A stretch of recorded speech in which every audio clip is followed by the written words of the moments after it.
Des manifestants entassés dans des fourgons de police, des familles faisant la queue pour apporter de la nourriture ou des vêtements à leurs proches en détention. En Russie, images et témoignages se multiplient après les arrestations massives de militants pro-Navalny. Près de 6 000 personnes interpellées le week-end dernier à travers toute la Russie, 4 000 autres le week-end précédent, selon l'ONG OVD Info. Conséquence des détenus dormant dans les couloirs de commissariats surpeuplés ou obligés de rester près de 24 heures dans des fourgons surchargés. D'autres ont été transférés vers des centres pour migrants, faute de place. Certains manifestants libérés évoquent des conditions de détention inhumaines. Quand on est assis dans un fourgon de police avec le moteur et le chauffage allumé, l'essence dégage une odeur insupportable, explique cet ancien détenu. Quand le moteur est éteint, de la vapeur sort de votre bouche.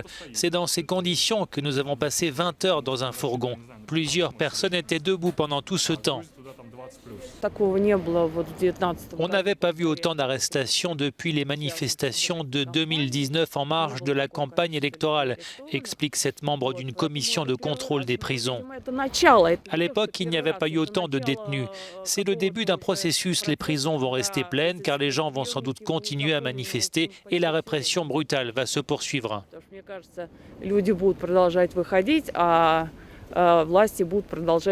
Dans un communiqué, le ministère russe de l'Intérieur réfute les accusations de mauvais traitement et affirme avoir eu la situation sous contrôle. La vague de manifestations s'est étendue sur les 11 fuseaux horaires qui traversent la Russie, de Moscou à la Sibérie. Une répression vivement condamnée par l'Union européenne et les États-Unis qui réclament la libération d'Alexeï Navalny. L'opposant, condamné par un tribunal moscovite, doit purger une peine de 2 ans et 8 mois. Ses soutiens semblent décidés à poursuivre la révolte.